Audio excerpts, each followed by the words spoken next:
Bonjour à toutes et à tous et bienvenue dans ce nouveau webinaire sur les métiers en Hauts-de-France du C2RP.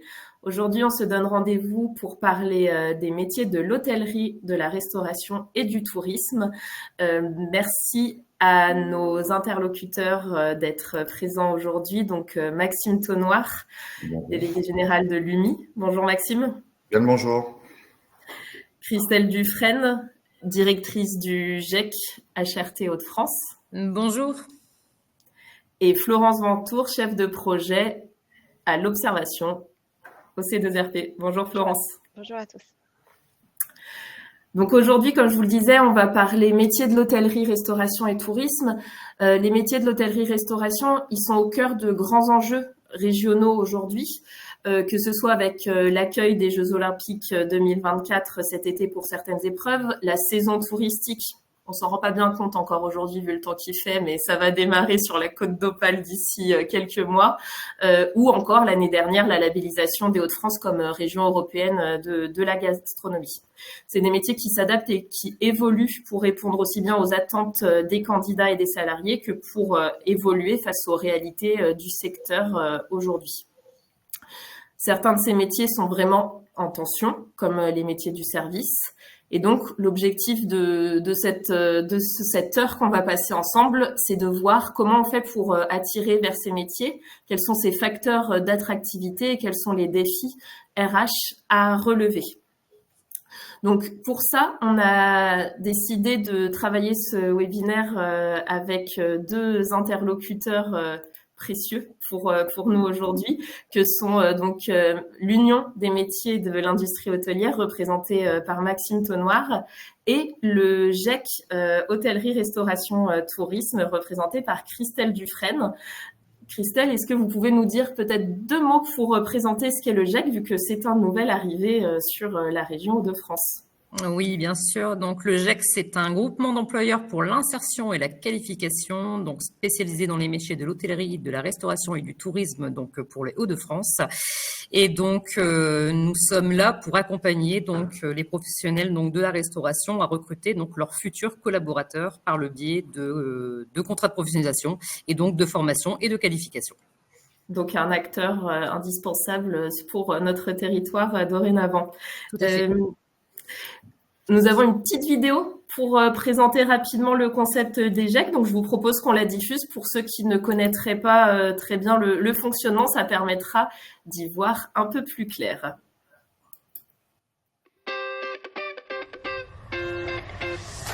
Le GEC est un groupement d'employeurs pour l'insertion et la qualification.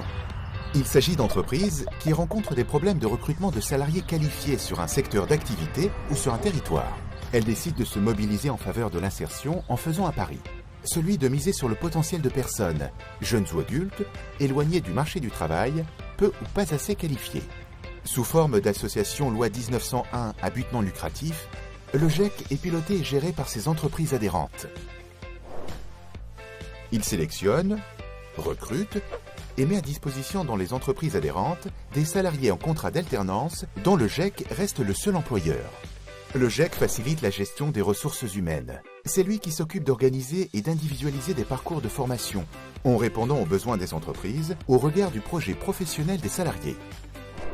Les parcours, qui vont de 6 à 24 mois, mènent tous à une qualification qui permet aux salariés d'acquérir les savoir-faire nécessaires à leur poste tout en étant rémunérés. Mais le rôle du GEC ne s'arrête pas à cette simple mise à disposition, puisqu'un accompagnement professionnel est également engagé. Relation avec le tuteur d'entreprise. Intégration, suivi et adaptation de la formation, acquisition de connaissances et compétences. Le risque de rupture est anticipé par le GEC grâce à un accompagnement social permanent qui complète l'accompagnement professionnel. Ce double accompagnement est un vecteur de réussite du parcours. Les salariés obtiennent une qualification et trouvent un emploi à l'issue de leur parcours. Les GEC sont présents dans de nombreux secteurs, ainsi que sur l'ensemble du territoire national.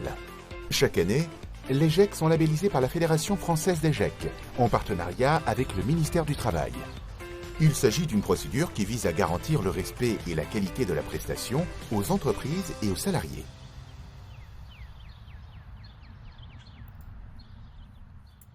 Voilà, je pense que ça permet d'y voir un peu plus clair. C'est toujours bien de pouvoir illustrer concrètement ce qu'est ce type de dispositif. Bien entendu, on va revenir là-dessus au fur et à mesure du webinaire sur tous les impacts concrets et les réponses que le GEC va pouvoir apporter aux défis RH rencontrés sur les métiers de l'hôtellerie, restauration et du tourisme. Avant de débuter, j'en profite aussi pour vous dire que nous avons également la chance d'avoir Franck Cuvillier, donc chargé de mission à la direction de la formation professionnelle à la région Hauts-de-France, qui est avec nous également. Donc, si vous avez aussi des questions sur la formation au métier de l'hôtellerie, restauration et les actions menées par la région en faveur de ces métiers, Franck est également avec nous pour répondre à vos interrogations. Je vous propose de démarrer ces échanges par un premier état des lieux de qu'est-ce que c'est que les métiers de l'hôtellerie, de la restauration et du tourisme dans les Hauts-de-France pour mieux comprendre leur réalité. Pour cela, je vais laisser la parole à ma collègue Florence Ventours qui va pouvoir vous dresser ce premier état des lieux. Oui, donc c'est vrai qu'avec 17 000 projets de recrutement en 2023, on peut dire clairement que les métiers de l'hôtellerie, de la restauration et du tourisme représentent une vraie locomotive de l'économie régionale. Donc pour ça, on a réalisé une petite vidéo sur un format assez court de 5 minutes que je vous propose de regarder dès maintenant et qui vous présentera les principales données sur ces métiers en Hauts-de-France de manière très générale. Et si vous avez des questions au fur et à mesure de la vidéo, n'hésitez pas à les poser dans l'onglet questions et on se fera un plaisir d'y répondre à la fin du visionnage.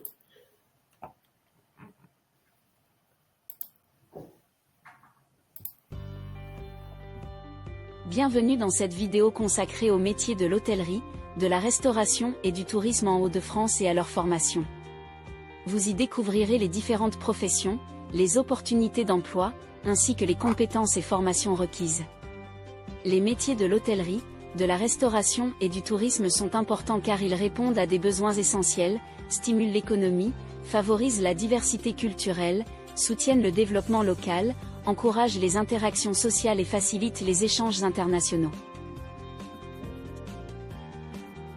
Dans ce domaine, on peut identifier 4 catégories principales, les métiers de l'accueil et de l'accompagnement, comprenant les accompagnateurs de voyage et les guides touristiques.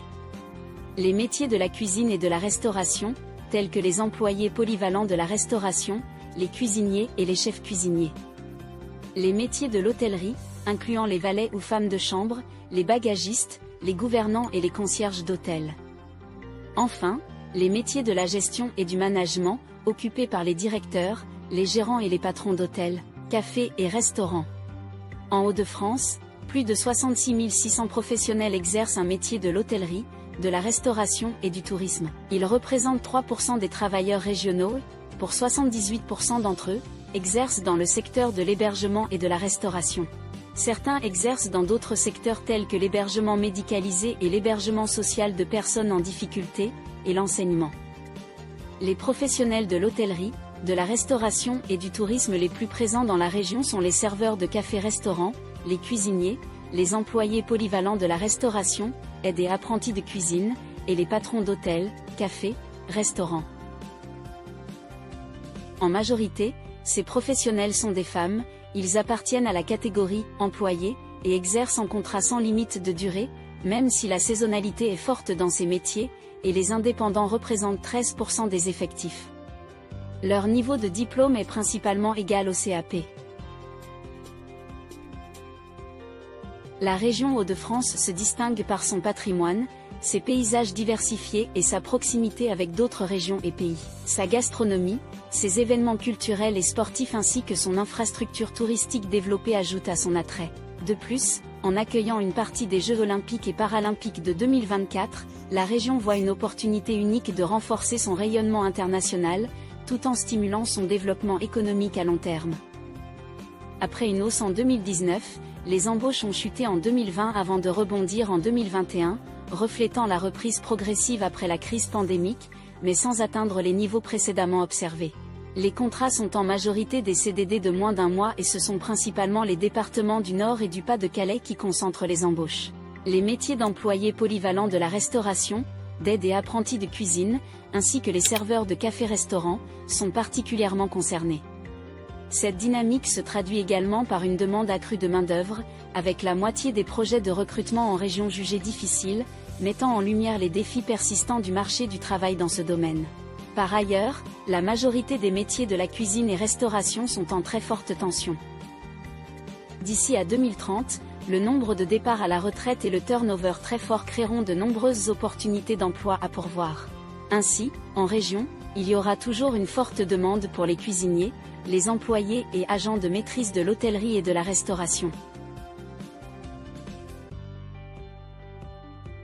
Ces professionnels possèdent un large éventail de compétences essentielles, des compétences techniques et spécifiques au métier, en service à la clientèle, en communication, en gestion du stress et en adaptabilité et des compétences managériales et commerciales en particulier pour les postes à responsabilité. Ces métiers offrent une diversité de niveaux de formation. L'entrée dans certains métiers peut se faire sans diplôme spécifique, c'est le cas des employés polyvalents de la restauration et des hôtels. D'autres exigent des qualifications telles qu'un CAP, un bac pro ou même un BTS, notamment pour les postes de cuisinier, de chef cuisinier et de maître d'hôtel.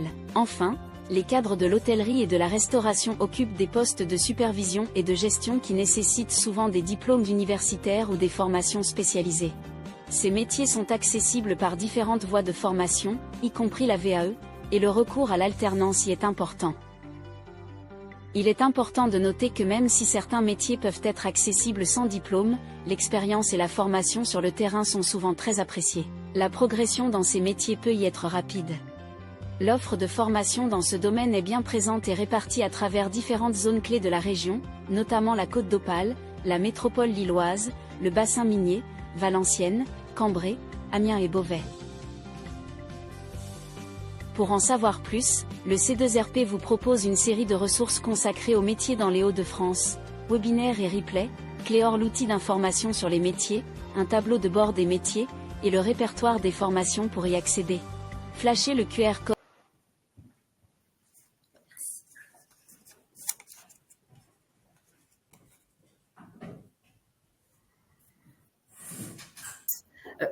Voilà les quelques chiffres principaux qu'on peut vous donner sur la région Hauts-de-France.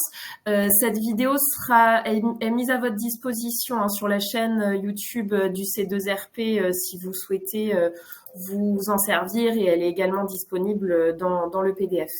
Je ne sais pas, Maxime, si vous souhaitez apporter quelques éléments complémentaires sur les chiffres, sur cette présentation d'ensemble des métiers du secteur. Oui, merci d'avoir fait ce panorama très complet sur l'ensemble des opportunités. On a, je pense également, le personnel d'étage concernant l'hôtellerie qui revient sur le devant de la scène et notamment à travers les prochains événements et la saison estivale qui arrive. Donc, on peut rajouter aussi les métiers liés effectivement à la gestion des étages. Juste une petite parenthèse concernant la saison 2023 qui a été exceptionnelle et on s'attend à une saison 2024, on l'espère encore plus performante. Juste pour 2023, on a eu plus de 16 millions de nuitées. Avec quelque chose à souligner qui est quand même important, c'est le retour de nos amis anglais dans le top 3 de la clientèle étrangère. Donc les Anglais, les Belges et les Néerlandais sont les clients étrangers qui nous visitent le plus. Donc évidemment, on en est ravis, sans oublier, donc on parle beaucoup de l'hôtellerie et de la restauration, mais il y a aussi tous les équipements culturels et de loisirs qui font partie aussi de notre région. Donc avec là pour le coup dans le top 3 le parc Astérix, on a également Nausicaa. Et la petite surprise de 2023, c'est le musée de la piscine de Roubaix qui a fait des performances extraordinaires. Donc tout ça, c'est lié d'une manière ou d'une autre à nos métiers. Donc, voilà. Super. Super, ouais, donc de beaux atouts pour notre région et un secteur qui repart de plus belle depuis 2023 et on l'espère pour 2024 vu tout ce qui nous attend cet été. Et justement, vous avez parlé des personnels d'étage. On souhaitait faire un focus quand même sur quelques métiers plus spécifiques pour illustrer avec un peu plus de détails et de concret la réalité de ces métiers. Et donc, pour ça, effectivement, on voulait mettre l'accent sur des métiers. Personnel d'étage en fait partie. On va commencer par le métier de cuisinier d'abord, qui est quand même un des métiers assez emblématiques de l'hôtellerie, restauration et du tourisme. Donc pour ça, Florence, tu as préparé quelques éléments chiffrés. Oui, tout à fait. Tout à fait, qui viendront compléter ensuite des éléments un peu plus qualitatifs donnés par Christelle ou Maxime. Donc c'est vrai que sur le métier de cuisinier, bien déjà on peut relever que la région compte plus de 16 000 professionnels, ce qui en fait le deuxième métier le plus exercé dans le domaine d'emploi de l'hôtellerie, la restauration et du tourisme. Et puis ces effectifs ont légèrement augmenté, en tout cas depuis 2013. Près d'un cuisinier sur 3 est une femme. Et puis en ce qui concerne la pyramide des âges, eh bien, la part des cuisiniers ayant moins de 30 ans est de 30%, ce qui en fait un métier assez jeune quand on le met au regard de la comparaison tous métiers confondus, et de la part des actifs cuisiniers de 55 ans et plus, qui est de 10%. Pour conclure sur les données relatives à l'emploi, mais les principaux secteurs d'activité des cuisiniers comprennent bien sûr, en toute logique, la restauration traditionnelle qui regroupe 35% de ces professionnels en activité, suivi par les autres services de restauration qui intègrent notamment l'exploitation en concession de cantines, restaurants d'entreprise ou de cafétéria.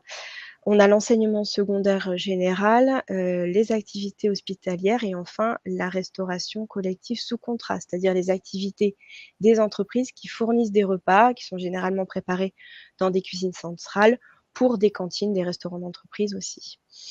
Si on regarde à présent les perspectives d'embauche sur cette dernière année, on dénombre annuellement près de 2400 projets de recrutement sur ce métier, principalement localisés sur le bassin de l'île et le long de la côte d'Opale. La part des recrutements est d'ailleurs plus significative que sur l'ensemble des autres métiers en région. Et puis, d'évoquer la forte difficulté à recruter sur ce métier, sur les employeurs, avec un taux de 73%. Florence, on n'entend plus très bien ton micro. Je ne sais pas s'il a bougé. Ah. Oui, là, c'est mieux. Non, ça va mieux comme Là, ça? C'est mieux. Bon, parfait. Excusez-moi. Oui, d'ailleurs, je m'entends mieux aussi dans l'écho. Donc, on a effectivement un taux de difficulté à recruter qui est de 73%, qui est juste très important par rapport à la moyenne régionale, tous métiers confondus, qui est de 50%. Et malgré ces difficultés, il faut aussi souligner que ce sont près de 8000 postes qui sont à pourvoir d'ici 2030. Si on se base à la fois sur la création nette d'emplois et l'estimation des départs en retraite à venir, avec les projections de France Stratégie de 2030. Voilà pour cet aperçu très synthétique de ce métier de cuisinier.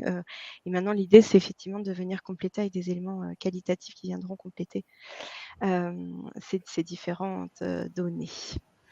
Voilà, et notamment Christelle, là-dessus, est-ce que vous pouvez nous en dire plus sur les compétences recherchées et la manière dont on envisage le métier de cuisinier? Oui, bien sûr. Pour moi, en fait, voilà, les compétences pour être un bon cuisinier, donc à la base, c'est avant tout d'avoir déjà la passion de la gastronomie, de faire plaisir aux clients, mais aussi de se faire plaisir en apportant une touche de créativité dans les plats qu'on peut élaborer. De faire peut-être en sorte aussi que le client dévore l'assiette avec les yeux avant de passer à la dégustation. Et pour cela, il faut être sans cesse en fait à la recherche ou à l'acquisition de nouvelles compétences. C'est important dans ce genre de métier. C'est aussi travailler en cuisine, donc c'est intégrer une brigade et donc avoir l'esprit d'équipe, et c'est essentiel. Avoir également une bonne condition physique. Les services se suivent et il y a forcément des coups de feu. Il faut savoir s'adapter au nombre de couverts et donc gérer son stress. C'est un métier qui demande surtout un respect strict des normes d'hygiène et de sécurité alimentaire. Et c'est primordial en fait également dans cette fonction. Il faut savoir être organisé, savoir communiquer, être à l'écoute de ses coéquipiers et surtout s'entraider. C'est important. Et c'est pour moi aussi la clé d'un bon service et d'un service réussi. Super, effectivement, un certain nombre de compétences, et on voit que c'est pas que de la compétence technique, c'est aussi beaucoup de savoir-être, de soft skills qui font un bon cuisinier. Merci Christelle. Florence, j'aurais une petite question pour toi. Jean-Pierre nous demande dans le chat qu'est-ce qu'on entend par formation spécifique dans les chiffres que tu as présentés. Oui, les formations spécifiques sont bien sûr dans les raisons de ces difficultés. Il est important d'avoir des bagages à minima pour exercer ce métier de cuisinier. Je pense que Maxime peut aussi abonder en ce sens. Il y a tout à l'heure, l'a expliqué Christelle, c'est effectivement la notion d'hygiène. Enfin, il y a des bases à avoir. Donc, ces notions de formation spécifique sont très importantes pour l'exercice du métier. Oui, je vais rebondir. Là, on parle effectivement de cuisinier et pas de commis de cuisine. Donc, c'est principalement la différence. Cuisinier nécessite une certaine expérience et certaines compétences techniques. Pour les commis, en fait, on a une volonté de les faire évoluer et de les faire monter en compétences. Donc là, on prend un peu plus le temps, mais concernant la cuisine, enfin le poste de cuisinier, effectivement, ça nécessite certains perfectionnements, ne serait-ce que sur la partie, par exemple, des sauces, sur la partie des grillades ou encore sur la gestion de différents produits comme le poisson. Donc tout ça, voilà, c'est ce qu'on peut appeler des formations un peu spécifiques. C'est ce qui fait qu'on dévore notre assiette. Merci. Maintenant, on va se concentrer justement sur les fameux personnels des tâches dont vous nous parliez, Maxime, tout à l'heure, qui sont un enjeu clé aujourd'hui en région Hauts-de-France. Avant de laisser la parole justement sur la partie compétences, est-ce que Florence, tu peux de nouveau nous refaire un petit point sur les éléments chiffrés ? Bien sûr, de manière très très rapide. Effectivement, on a un nombre de professionnels qui s'élève à plus de 2000 en région.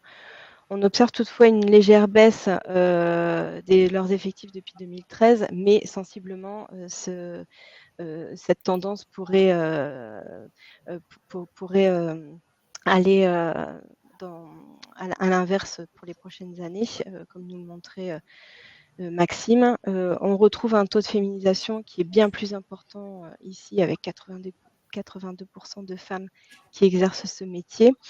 Même si le métier reste jeune, puisque un actif sur 4 a moins de 30 ans, on observe quand même une part des professionnels de 55 ans et plus qui tend à s'accroître depuis 2013 avec une augmentation de 5 points. Sans surprise, les activités d'hôtellerie sont prédominantes et emploient plus de 57% des professionnels en activité, suivi des activités de restauration et d'hébergement touristique. Du côté des recrutements, 1500 projets ont été déclarés pour cette dernière année avec une saisonnalité bien plus importante que la moyenne aussi, tous métiers confondus. Des projets d'embauche principalement le long de la côte d'Opale et aussi sur les bassins de Lille, de l'Audomarois et d'Abbeville-Pontieux. Les recrutements sont jugés aussi difficiles pour 53% des employeurs et ce taux reste supérieur à la moyenne, mais peut être variable en fait selon le territoire. Donc j'avais relevé par exemple des difficultés qui pouvaient aller jusqu'à 83% pour le bassin de Lille et à contrario estimé à 22% pour l'Audomarois. Ces difficultés peuvent aussi se montrer plus prégnantes en fonction des types d'emplois qui sont proposés et de l'intensité d'embauche à un instant T.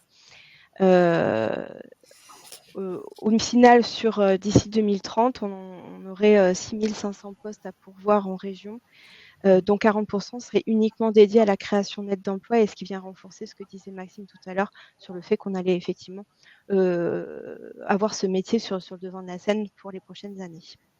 Ouais, on assiste à une vraie montée en charge de ce métier.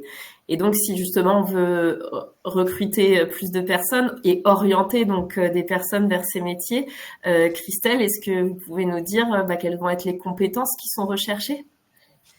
Il faudra avant tout, à mon sens, avoir le goût du travail bien fait, de se mettre à la place en fait d'un client quand il arrive dans sa chambre d'hôtel, de pouvoir répondre à ses attentes. On imagine bien que le client a envie d'avoir une chambre accueillante, propre, avec des produits d'hygiène mis à sa disposition, des serviettes, des draps parfaitement nettoyés, que sa chambre soit d'une propreté irréprochable, hein, de respecter également, hein, comme dans tous les métiers de l'hôtellerie et de la restauration, l'hygiène et la sécurité, hein, d'être vigilant avec le matériel qui est mis à sa disposition. On va forcément pas utiliser les mêmes chiffons et les mêmes produits pour s'occuper des WC, de la salle de bain ou nettoyer en fait le mobilier de la chambre. Il faut savoir faire preuve aussi, je pense, de discrétion afin de respecter aussi l'intimité de la clientèle. Être ponctuel, ça pourrait éventuellement d'avoir des retards engendrer justement des perturbations dans l'organisation des équipes. De faire preuve de rigueur dans les différentes tâches, d'avoir de l'organisation, d'être rapide, efficace et d'avoir aussi, comme les commis de cuisine, une résistance quand même assez physique. C'est un métier qui sollicite forcément les articulations. Donc, il est important que la personne qui se dirige vers ce métier ait conscience en fait de cela. Je pourrais également parler d'être vigilant peut-être aussi, d'identifier et signaler peut-être des dysfonctionnements qu'il pourrait y avoir dans les chambres concernant peut-être la dégradation du mobilier ou peut-être changer une ampoule dans la chambre. Avoir évidemment le sens de la relation client, l'envie de faire contribuer aussi à faire que le séjour se déroule de façon agréable pour fidéliser la clientèle. Et puis, je dirais peut-être le plus pour terminer, l'utilisation d'une ou plusieurs langues étrangères, peut-être un plus, ou bien tout au moins, connaître quelques formules en fait de politesse afin d'accueillir et de renseigner en fait le client. Comme on l'a vu avec le retour de nos amis anglais, belges, hollandais sur le territoire. Effectivement. Merci beaucoup pour ces compléments, Christelle. J'en profite pour répondre à Corinne dans le chat. Nous n'oublions pas votre question. On va revenir justement plus en détail sur le GEC et le pourquoi de son arrivée un peu plus tard dans le déroulé du webinaire. Un dernier métier qu'on voulait aborder avec vous qui nous semblait important, c'est un focus sur le métier de chef de salle qui est aussi au cœur des enjeux de recrutement et des besoins en région. Florence, tu peux nous donner quelques éléments pour se situer ? Bien sûr. Bien là, effectivement, on est sur plus de 3000 professionnels qui exercent ce métier. Par contre, c'est un métier dont les effectifs ont fortement augmenté depuis 2013. Hein. On est à 48% d'augmentation. C'est un métier qui reste plutôt à dominante masculine, mais finalement qui tend aussi vers une certaine mixité par rapport aux autres métiers qu'on a pu citer tout à l'heure. La pyramide est globalement stable aussi depuis 2013. Hein. On a 35% qui ont moins de 30 ans. On a seulement 7% qui ont 55 ans et plus. Donc, on peut dire que c'est un métier structurellement jeune. Là aussi, sans surprise, les principaux secteurs employeurs de ces métiers sont les activités liées à la restauration et à l'hôtellerie. Et puis, au regard des métiers qui ont été évoqués tout à l'heure, ici, on observe que les recrutements sont un peu moins important sur ce métier de chef de salle. On en dénombre 170 sur cette dernière année avec une forte saisonnalité également. On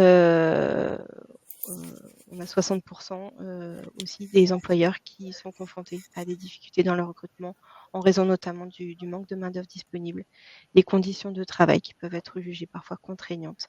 On va pouvoir en discuter aussi tout à l'heure. Sur les projections d'emploi à horizon 2030, alors ici on est aussi sur une famille de métiers un peu plus large puisque les employés et agents de maîtrise de l'hôtellerie et de la restauration intègrent aussi le personnel des tâches dont je vous parlais tout à l'heure. Donc on est bien sur 6500 postes à pourvoir et donc 60% qui seraient dus à des départs en fin de carrière. Voilà pour ces quelques chiffres. Merci Florence pour ces éléments. Christelle, est-ce que vous pouvez compléter sur les besoins justement dans ces métiers ? Oui, oui, tout à fait. Donc, en fait, on peut très bien, voilà, commencer en étant serveur en restauration et monter en compétences pour devenir en fait chef de salle. Ça demande quand même des compétences beaucoup plus importantes. C'est avant tout d'avoir un rôle en fait de manager. Hein. Faut être doté, voilà, d'un sens du commerce et du service, avoir le souci du détail.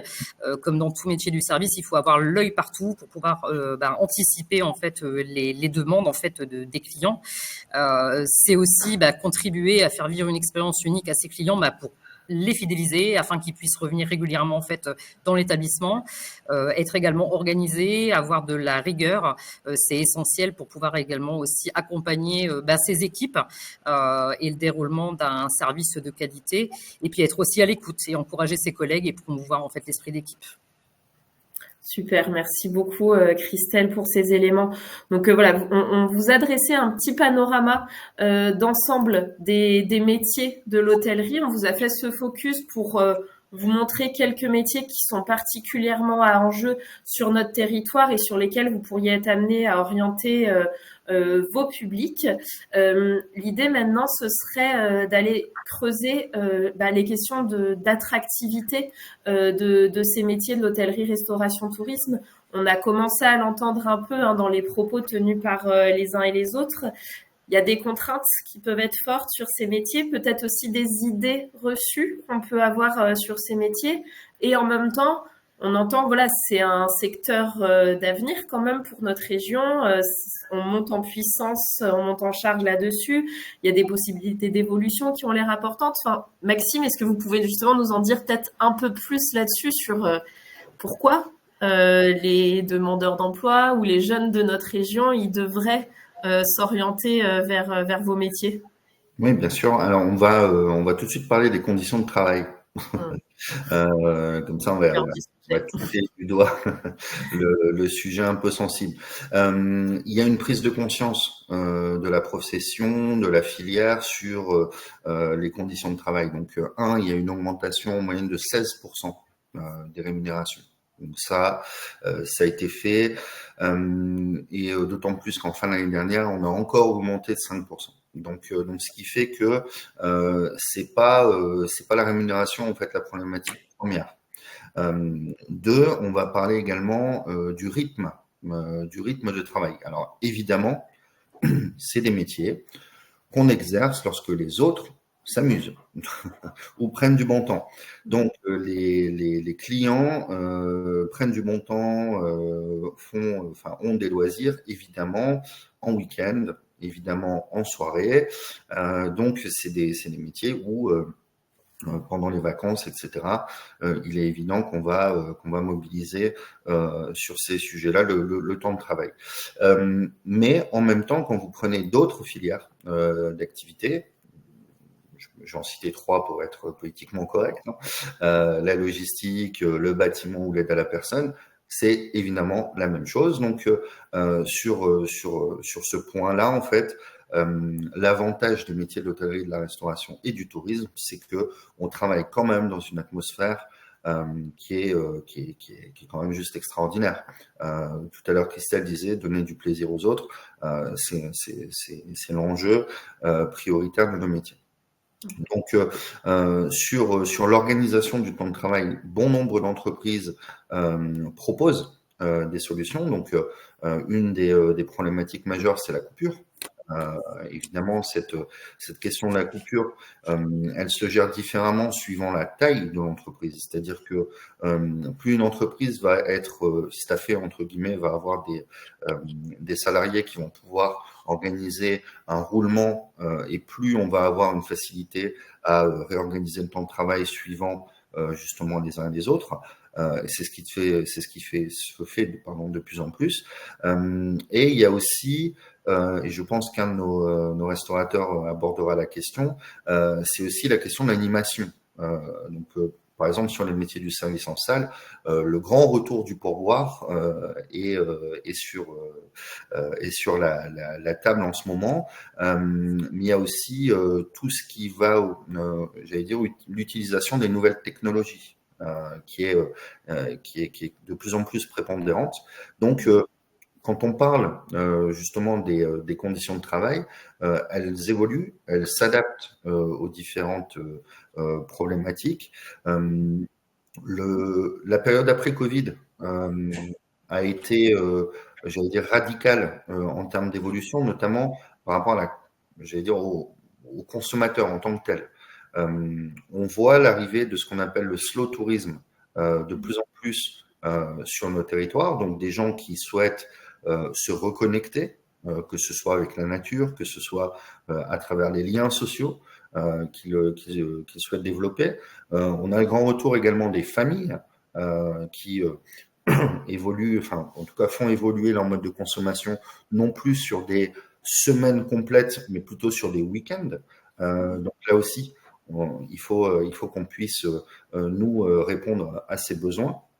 Et tout à l'heure, je vous parlais, je viens de vous parler rapidement de l'évolution technologique, mais tous les métiers qui sont liés à l'animation, par exemple des réseaux sociaux, la prise de vue, parce que maintenant vous savez qu'un plat doit être instagrammable, donc il va falloir aussi que nos salariés développent ces compétences de prise de vue, d'animation de réseaux sociaux, donc de community management. Il va falloir aussi qu'on puisse s'adapter notamment aussi aux nouveaux systèmes de réservation, parce que les grandes plateformes aujourd'hui existent et son marché se développe vitesse grand V. Donc, en termes d'attractivité, donc l'UNI, c'est plus de 5000 établissements, cafés, hôtels, restaurants, monde de la nuit sur la région Hauts-de-France.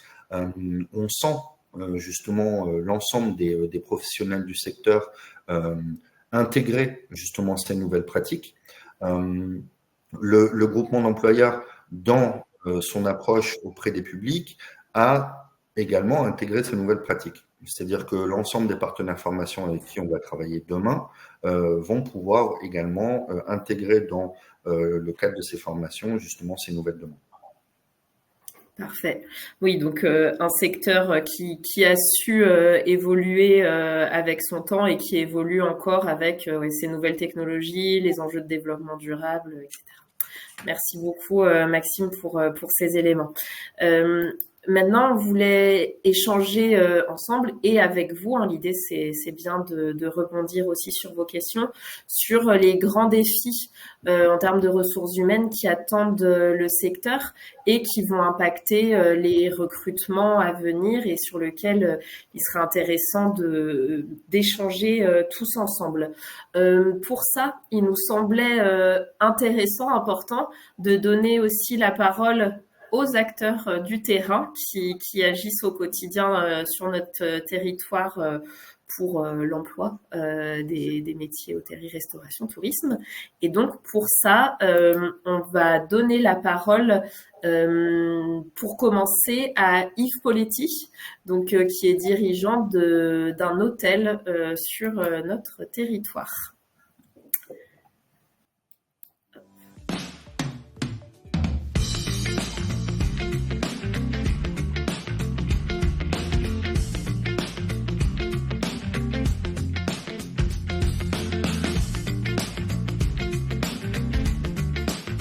Je suis Yves Poletti, je suis le directeur de l'Ibis Lille Centre Grand Palais. Et comme son nom l'indique, c'est un hôtel Ibis au cœur de la ville de Lille, à côté des deux gares, du Palais des Congrès, donc le Grand Palais, du Zénith, et à 10 minutes à pied de la Grand Place et du Vieux-Lille. Vous avez quelqu'un qui s'occupe de tout ce qui est administratif, suivi des groupes, des dossiers, etc., un petit peu de compta. Vous avez une chef de réception. Vous avez un responsable de petit déjeuner. Vous avez une gouvernante d'étage, des employés d'étage, un technicien de maintenance et un directeur. Belle variété de métiers quand même. Un second défi, une fois qu'on a recruté, c'est de garder ces personnes. Voilà, ça devient un petit peu difficile aujourd'hui. On a une nouvelle génération qui n'est plus la même que les précédentes. La génération Z qui regarde beaucoup le rapport vie professionnelle, vie de famille et qui essaye de l'équilibrer. Pourquoi rejoindre nos métiers? Il y a plein de raisons. Il faut rejoindre nos métiers parce que souvent quand on les rejoint, ces métiers-là, on se rend compte que c'est pas forcément quelque chose qu'on voulait faire. Et puis quand on est dedans, on s'y sent bien. J'ai plein d'exemples comme ça. J'ai encore aujourd'hui une petite apprentie qui voulait faire autre chose et qui arrivait chez nous parce qu'elle ne trouvait pas en agence de voyage. Et aujourd'hui, elle veut faire de l'hôtellerie parce qu'on rencontre beaucoup de monde, multiculturel, multilingue, parce qu'il y a des possibilités d'offres de métiers très variées, parce que vous avez des possibilités d'évolution infinies, et aussi bien en termes de métiers d'évolution de carrière qu'en termes géographiques. Vous pouvez travailler dans le monde entier, il suffit de parler l'anglais et tout va bien.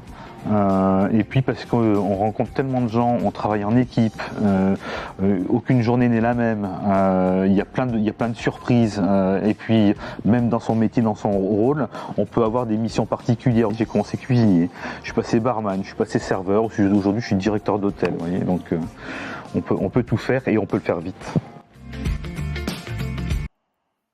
Voilà, donc un propos assez intéressant, assez riche. On a, au final, avec ce petit témoignage de quelques minutes, déjà pas mal de sujets qui sont posés sur la table. Un des sujets qu'on voulait aborder, c'était notamment cet enjeu du sourcing des publics et comment attirer des personnes pour poursuivre l'échange qu'on avait eu. Comment est-ce que vous répondez à ces enjeux ? Alors, au niveau du sourcing, forcément, on s'appuie sur les compétences des services de l'emploi. Depuis le départ, en fait, de la création du GEC, on travaille étroitement, donc, avec France Travail, avec les maisons de remploi, avec les missions locales, mais aussi, il y a des associations, des établissements scolaires également qui peuvent nous solliciter au jour le jour.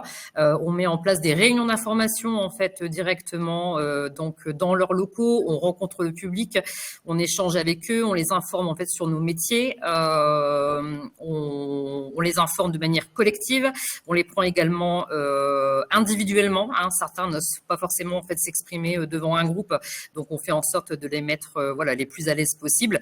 Et pour ceux qui veulent vraiment tenter l'aventure, là en fait on va un petit peu plus loin et on leur fait passer des tests de lecture, d'écriture, des tests d'anglais, de mathématiques, et on essaye de les informer de la façon la plus pragmatique possible, afin de répondre éventuellement peut-être à des attentes, des craintes au sujet de ces métiers en fait.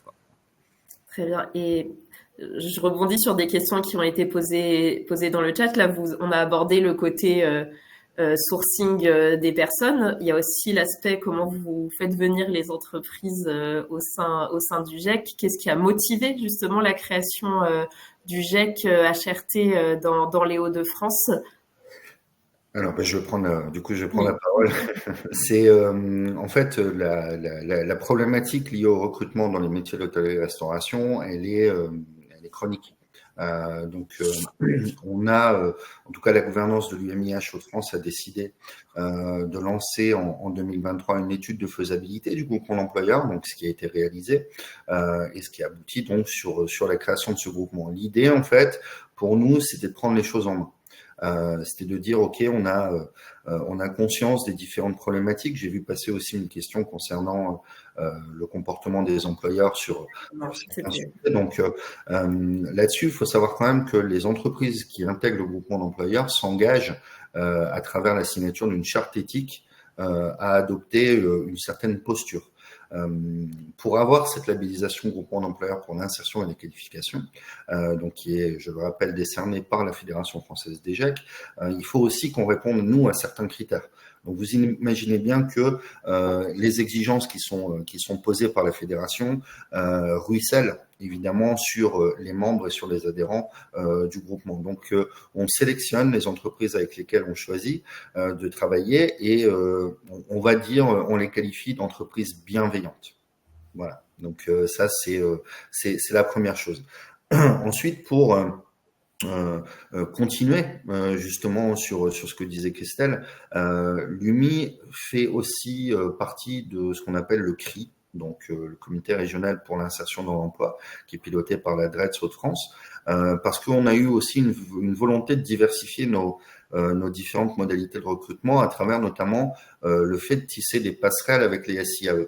Donc, on a des échanges avec la Fédération des entreprises d'insertion, on a des échanges avec tous les acteurs qui peuvent nous orienter, un public qui est dans une logique de retour à l'emploi, qui termine peut-être son parcours en entreprise d'insertion, et on souhaite leur offrir, nous, une solution de sortie. Donc ça, c'est aussi un facteur de diversification. Et là, du coup, pour arriver sur la question liée à la pérennisation et à la fidélisation des publics, le GEC a décidé de se doter d'une marque employeur. Cette marque employeur, on a travaillé dessus pour que on puisse définir les différentes missions. Donc, c'est favoriser l'insertion des publics en difficulté, donc au sein des métiers de l'hôtellerie et de la restauration. C'est pour le coup recruter des talents qui souhaitent demain faire rayonner ce que j'appellerais l'art de vivre à la française. Parce que c'est un peu ça que représentent les métiers du HRT.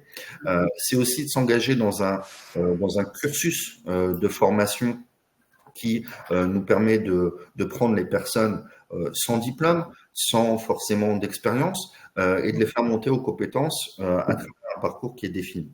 Ensuite, c'est également de les accompagner, et ça c'est le rôle principal du GEC, autant dans leur projet professionnel pour la partie demandeur d'emploi, mais aussi accompagner les chefs d'entreprise au quotidien dans la gestion du contrat de travail. Et enfin, donc, c'est de faciliter la vie des restaurateurs, des hôteliers, des patrons justement de ces différents établissements, plutôt là dans la gestion administrative, parce que le groupement d'employeurs est le recruteur final. Donc, c'est lui qui a la compétence de A à Z du contrat de travail qui va être proposé. Donc, cette marque employeur, elle a certaines valeurs. Donc, la première valeur, elle est humaine, tout simplement, parce que cette solution, elle se veut inclusive. Et d'ailleurs, on a engrangé justement et engagé, des échanges avec Madame la Préfète à l'égalité des chances pour vraiment mettre ça en avant et de garantir cette vision. C'est aussi comme valeur de promouvoir, j'allais dire, une certaine collaboration. Parce que l'idée, in fine, c'est de créer une communauté d'acteurs économiques. Donc là, je reviens sur la partie entreprise, donc des acteurs économiques, mais qui s'engagent dans cette philosophie, et une communauté de salariés. Parce que l'idée, c'est que demain, ces salariés puissent aussi devenir des ambassadeurs du groupement d'employeurs et donc promouvoir nos métiers. Et enfin, c'est l'agilité dont on doit faire preuve, parce que vous l'avez dit très justement, c'est que sur la Côte d'Opale, sur la métropole européenne de Lille, on a des attentes différentes. On parle beaucoup du Nord-Pas-de-Calais, mais il faut savoir quand même qu'à Villers-Cotterêts, on a désormais la cité internationale de la francophonie. On a, tout à l'heure, on parlait du parc Astérix, mais je vous parle aussi du domaine de Chantilly. Je vous parle aussi des ortillonnages à Amiens, etc. Enfin, je veux dire, on est riche d'une multitude de sites qui ont des besoins très très spécifiques de développement. Donc nous, il faut qu'on arrive à s'adapter à ça. Donc on a décidé de créer Pépite. Et donc cette marque employeur va être la bannière commune où tous les professionnels et les demandeurs d'emploi qui souhaitent s'engager pour faire rayonner l'art de vivre à la française se trouveront désormais à travers justement le déploiement du groupement. Voilà. Super. Donc, effectivement, pas mal de choses qui se mettent en place pour attirer du public, diversifier aussi votre public pour être le plus inclusif possible et les faire rester sur le long terme. Ça me fait rebondir avec un aspect qu'on n'a pas encore complètement évoqué, mais qui a été posé à plusieurs reprises dans le chat. C'est la question de la formation. On a notamment Corinne qui vous demande qui sont vos partenaires formation. On avait une question sur l'apprentissage qui avait été posée. Est-ce que vous pouvez nous en dire plus sur la manière dont vous pensez la formation au sein des métiers de l'hôtellerie-restauration? Alors, après, je vais laisser compléter Christelle aussi Oui, bien sûr. mais c'est vrai que l'ensemble des acteurs de la formation aujourd'hui sont les bienvenus pour nous accompagner dans le déploiement du groupement d'employeurs. Nous, on a une seule et unique exigence qui est la qualité de la formation qui est fournie.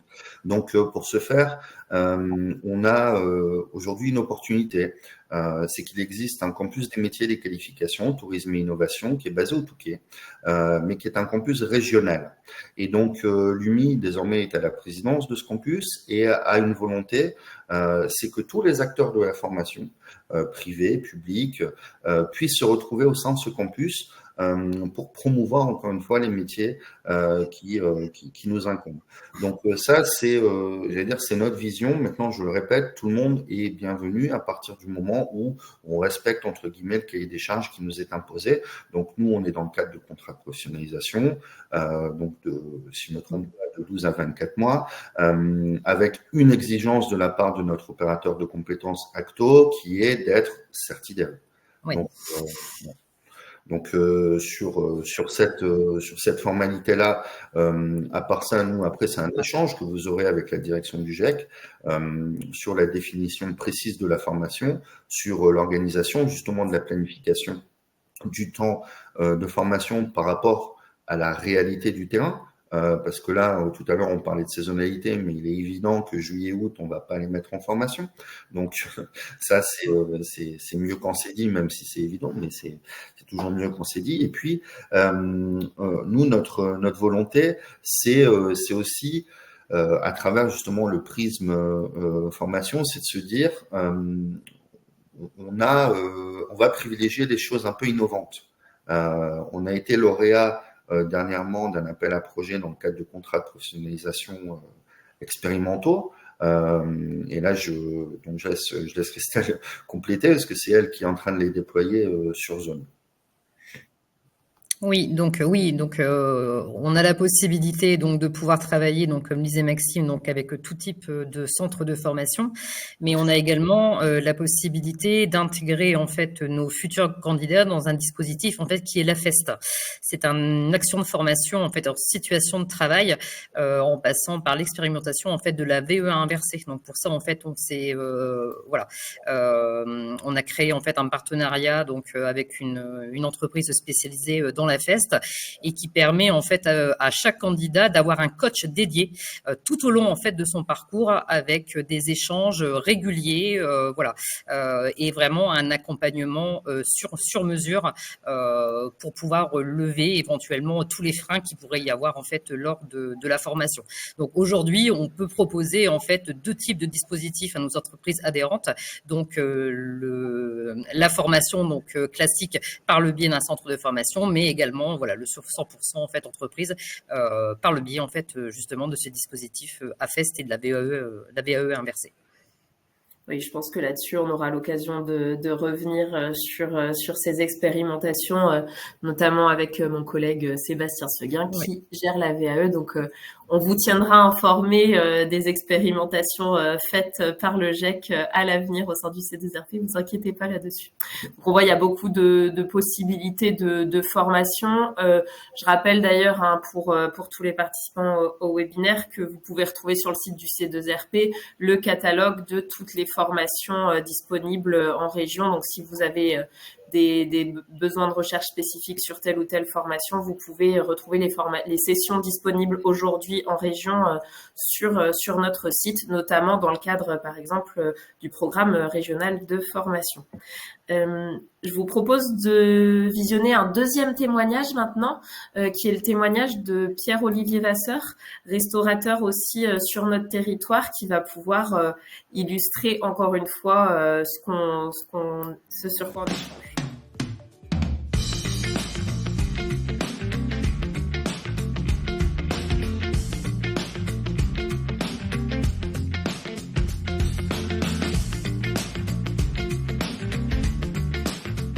Pierre-Olivier Vasseur, je suis l'un des co-gérants, puisqu'on est 5 associés en tout, de 6 établissements à Lille, qui sont des lieux de vie dédiés essentiellement à la restauration. On a des métiers qui sont communs à l'ensemble des établissements, c'est-à-dire qu'on a une responsable communication, On a un directeur artistique qui est chargé du graphisme, puisqu'on gère notre charte graphique en interne, enfin les différentes chartes graphiques des différents établissements. On a une responsable des cuisines qui chapeaute l'ensemble des cuisines. Et derrière chaque établissement, vous avez un directeur d'établissement, un chef de cuisine. Chaque chef de cuisine a son adjoint ou son adjointe. Et on a environ entre 15 et 30, selon la taille des établissements, entre 15 et 30 collaborateurs. Les principaux défis RH de nos métiers aujourd'hui, il y a ce qu'on appelle le bon sens. Vous, quand vous arrivez dans un restaurant ou dans un bar, vous avez envie d'être accueilli avec le sourire, avec un bonjour, avec un certain service. Je pense que les gens viennent aussi chercher du service dans nos établissements. Et il est parfois difficile d'inculquer ou de faire comprendre aux différents collaborateurs et même aux candidats, des fois, que juste qu'il faille sourire ou dire bonjour, c'est déjà un premier filtre qui, mine de rien, élimine déjà pas mal de monde. Donc ça fait partie des premières difficultés. Les deuxièmes difficultés, c'est aussi l'aménagement des emplois du temps. On a beaucoup travaillé sur, vous savez, cette problématique des coupures, c'est-à-dire commencer à 8h ou 9h le matin, finir à minuit, 1h. En ayant 1 ou 2 heures de coupure, c'est compliqué. On essaye d'aménager les semaines de 4 jours. Le problème, c'est que quand vous avez 30 collaborateurs et que chacun a des contraintes d'emploi du temps, quand vous rentrez l'ensemble de ces contraintes dans l'algorithme, c'est extrêmement compliqué. L'autre défi en termes de ressources humaines, qui n'est pas forcément au niveau du recrutement, mais plutôt en termes de gestion, c'est que cette nouvelle génération de restaurateurs que nous incarnons, et on est beaucoup à Lille, enfin je veux dire aujourd'hui il y a quasiment plus que des restaurateurs comme ça, pour relever les défis des enjeux écologiques, mais aussi de la qualité des produits et des services qu'on a envie de proposer à nos clients. Ce qui nécessitait peut-être un ou deux collaborateurs à une époque, en nécessite aujourd'hui 3 ou 4. Moi, j'ai jamais voulu faire le métier de restaurateur pour ouvrir des poches et les passer au micro-ondes. Et moi, je fais ce métier-là parce que j'aime manger, que j'aime boire et que je sais ce que je vends à manger, je sais ce que je vends à boire. Voilà, c'est des métiers de passion. Le principal facteur d'attractivité dans nos métiers, c'est de pouvoir arriver sans formation, avec une évolution en termes de responsabilité. Moi, j'ai une dizaine d'exemples dans notre entreprise qui sont arrivés pour être serveurs ou simples commis, qui ont fini chef de cuisine ou qui ont fini directeur d'établissement, voire plus. Vous avez une promotion, je ne vais pas dire sociale, mais enfin une promotion en termes de responsabilité, en termes de poste à responsabilité en tout cas, qui puisse être aussi fulgurante. Quelqu'un qui rentre comme serveur, qui fait très bien son travail, peut en 1 an, 1 an et demi, 2 ans, devenir directeur d'établissement. Ça, c'est tout à fait possible chez nous, ce qui est quasiment pas vrai dans d'autres secteurs d'activité.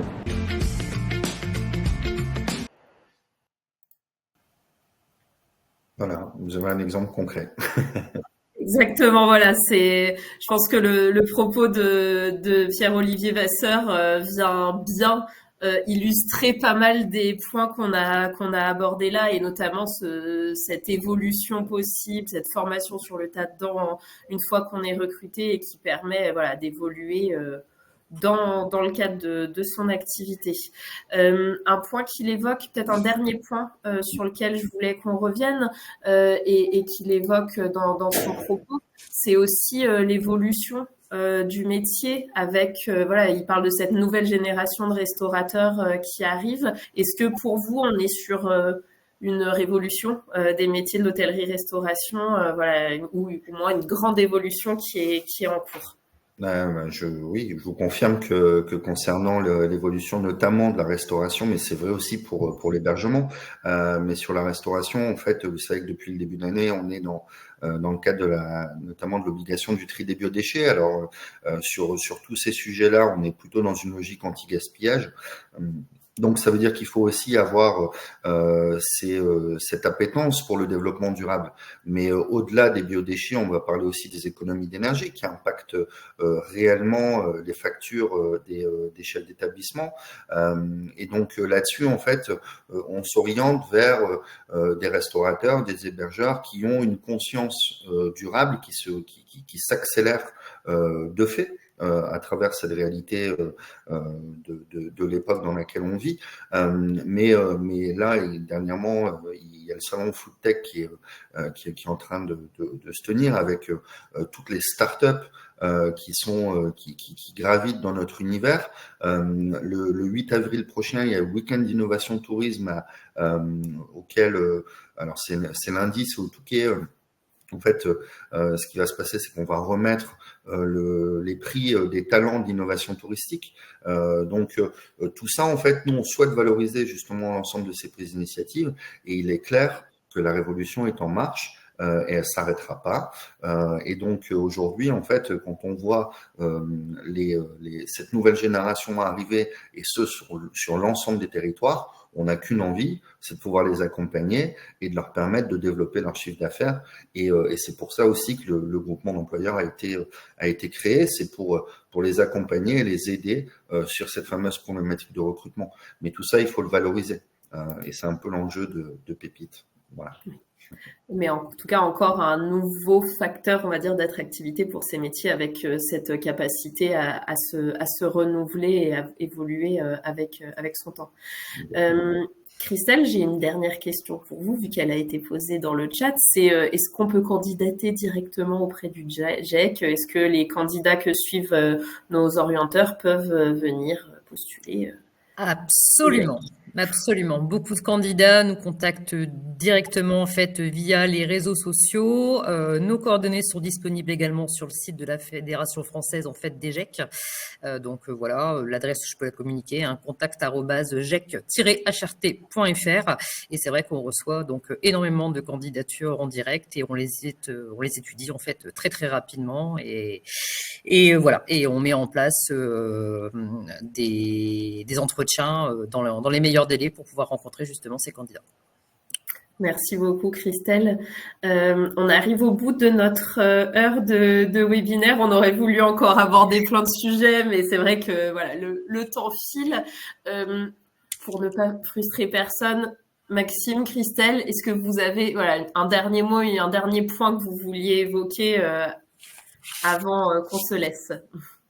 Moi, je dirais juste que, excuse-moi Maxime, je dirais juste que voilà, le principe du GEC, c'est vraiment d'accepter tout type de profil, même ceux qui n'ont absolument pas d'expérience. Venez à notre rencontre, on vous expliquera en fait ce que c'est que nos métiers. On sera là pour vous accompagner, pour vous former et de vous trouver en fait des beaux établissements à côté et à proximité en fait de chez vous, où vous allez pouvoir vous épanouir, voilà, dans votre future activité. Merci Christelle et Maxime. Le mot de la fin, c'est juste que profitons de 2024 d'avoir les grands événements comme levier pour travailler sur l'attractivité de nos métiers. On parle des JO, on parle aussi des concerts, on parle de tous les festivals qui vont pouvoir avoir lieu. Il y a aussi le championnat du monde de la frite à Arras le 28 septembre. Il y a plein de choses. On est riche d'événements et nos métiers font vivre tout ça. Super, merci beaucoup Maxime. Franck, est-ce que tu souhaitais dire un mot également?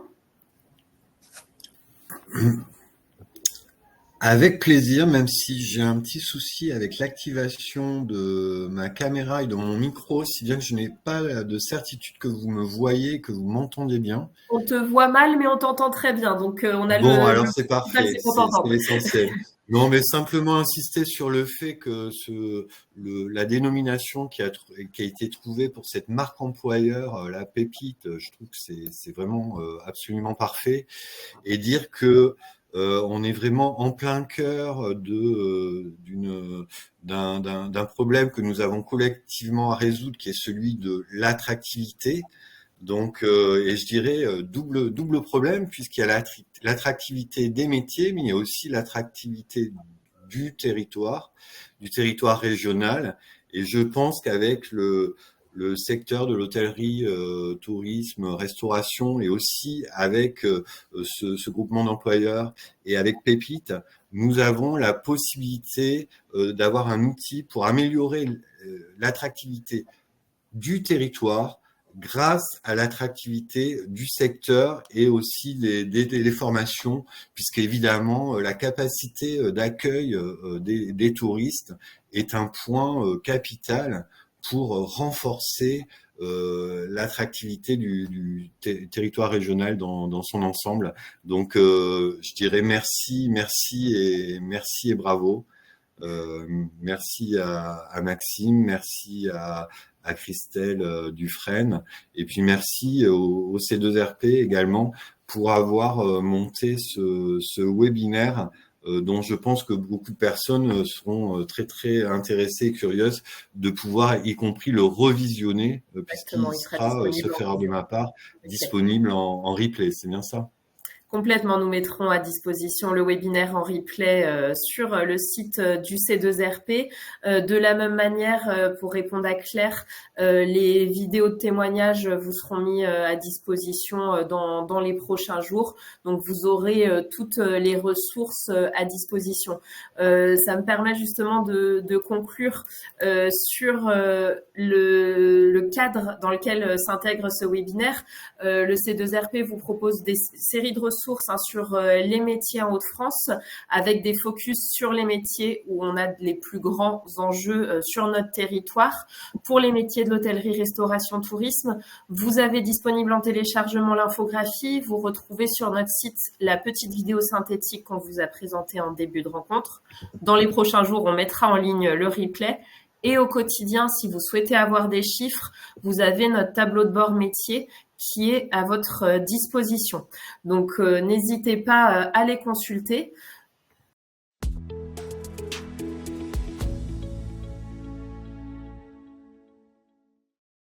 Si vous avez apprécié cette vidéo, abonnez-vous à notre chaîne, cliquez sur le bouton j'aime ou laissez-nous un commentaire. Et pour ne rien manquer des actualités du C2RP, suivez-nous sur LinkedIn.